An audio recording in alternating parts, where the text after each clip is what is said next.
Working with projects is a great way to get creative and grow as a photographer.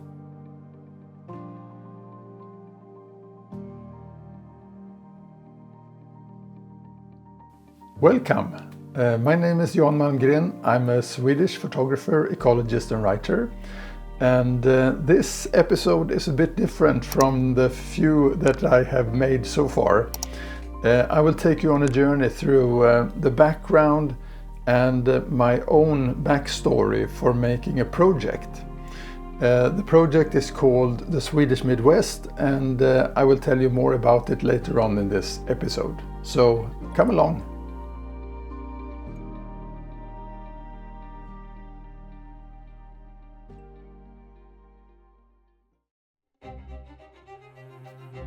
One of the early pioneers of landscape photography was Peter Henry Emerson.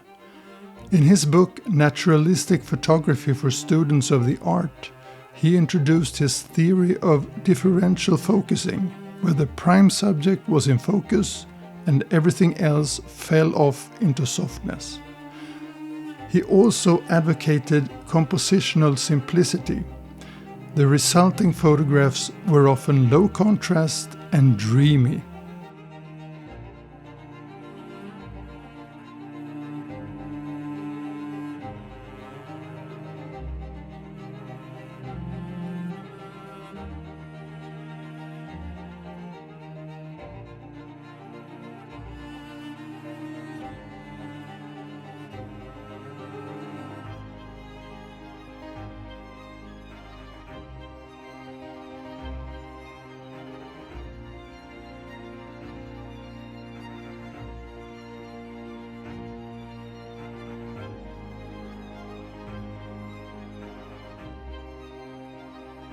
The concept was innovative at the time and was widely accepted and readily adopted by a number of young photographers, some of which themselves became big names.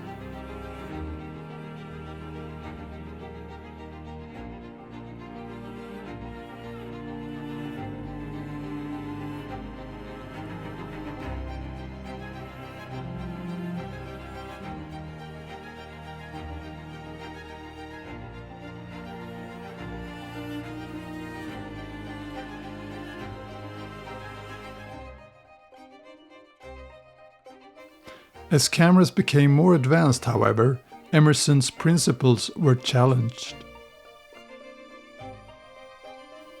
With the likes of Ansel Adams, a new school of landscape photography was established. Crisp, contrasty and clear, with all details in focus from the foreground to infinity. I would say that this style was readily adopted and prevails to this day in landscape photography.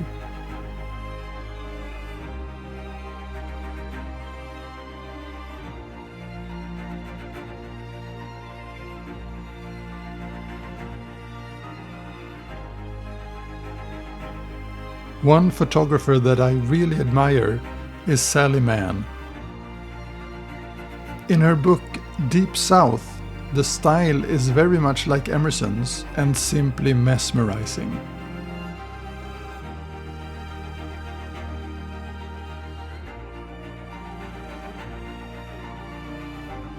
She returned to the roots of photography in her famous series of books, also based on projects meaningful to her, using old vintage large format film cameras. I admire contemporary photographers that take the time to learn and use large format film cameras and the developing techniques that is a must when you use them.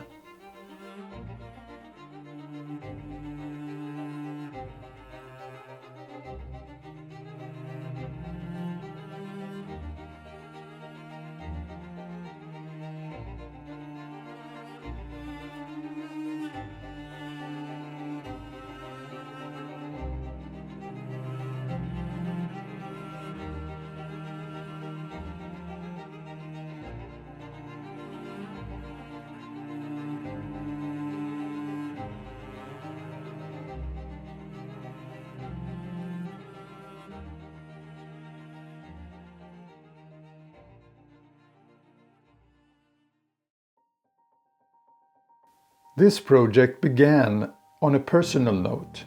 I discovered some old photographs in my parents' home. Of course, I had seen them before, but they didn't really matter that much to me.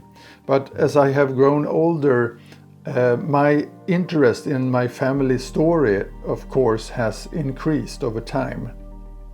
These photographs were really old, from the late 1800s or the beginning of the 1900s. They were copies of old original photographs, and they showed a small house, not more than a cottage. And in one of the photos, a family is posing for the photographer, all long gone. From left to right, the persons are my great-great-grandfather Per Engberg and his wife Maria, my great-great-grandmother. To the right of them is Victor Nilsson and his very young wife Hildur Nilsson, my great-grandmother. And to the far right is Ida, Hildur's sister, with one of her children, probably Gustav. It is a photo showing transformation. Hildur and Ida grew up in that little house with their parents Per and Maria. My great-grandmother Hildur, later in her life, emigrated to Vancouver Island in Canada in the late 1920s.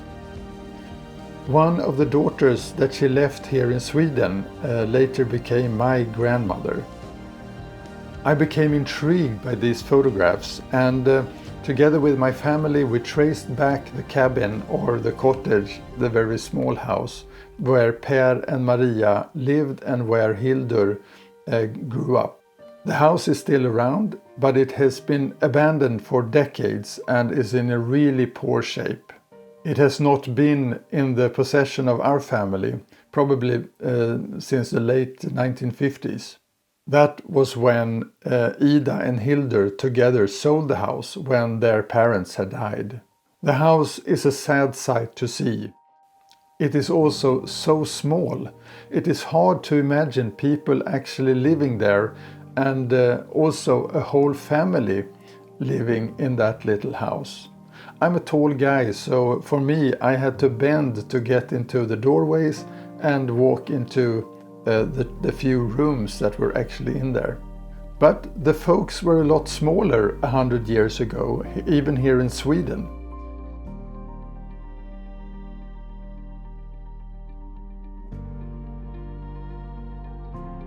With this family backstory in mind, I began to explore the landscapes around me today. There are so many places that are on the verge of disappearing, and with them the memories of the lives lived there and the peoples who resided there are gone forever. So this is where this project took form, to document these places before they are gone. If I had had the opportunity, my first choice would have been to document these places with vintage large format film cameras. It would have been a dream, but I am digital, so therefore I used the equipment I already had and tried to emulate the style and look of these vintage large format film cameras. Perhaps even approaching the look that Emerson and Mann had advocated.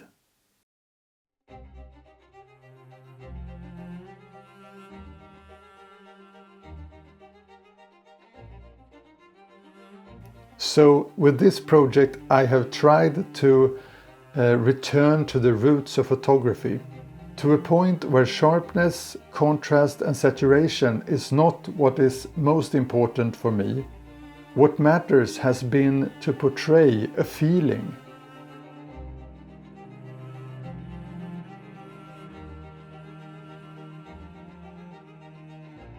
It is a collection of photographs that tells a story of a place through fleeting moments in time. I used a modern digital medium format camera setup in this project, combined with lenses that would give me the feel most similar to those old photographs. It has been a tedious process, taking the meaning of slow photography to new heights. Very much a trial and error process, to get everything just as I wanted it. The results may challenge current trends, and it may certainly not be for everyone. But to me, these photographs give the landscape I document more meaning, a sense of timelessness, if you will.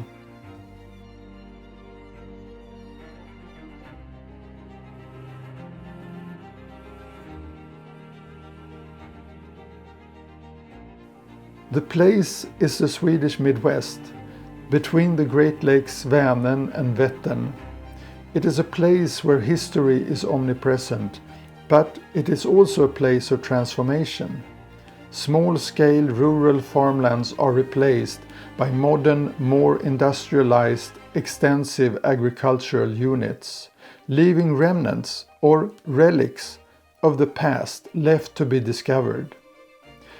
It is also a place where nature has been forced to step back, pushed out towards the periphery where it's not accessible.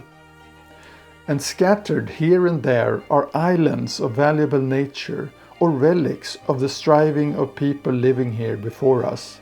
It is a place where reflection and feelings of sentimentality force themselves upon us if we allow them.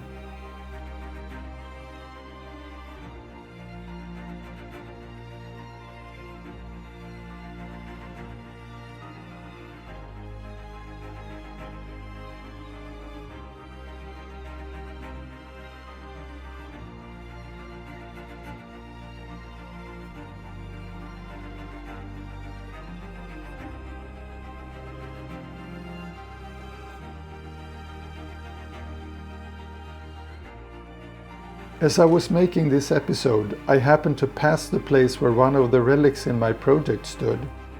The old shed had been standing there for as long as I can remember, but now, suddenly, it was gone.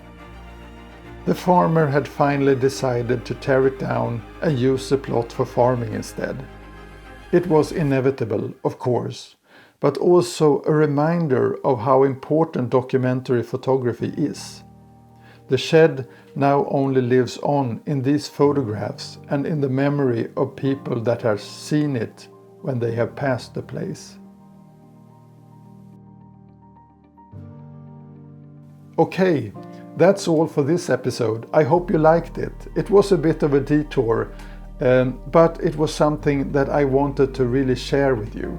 Please take a moment to press the like button, subscribe if you want to follow me on this channel, and leave your comments in the field below.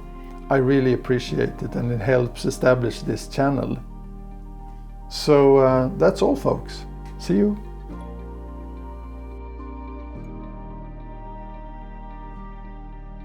As a side note, as I know that many of you are interested in the camera equipment I use for this project, I will produce a behind the scenes episode that will come in the near future.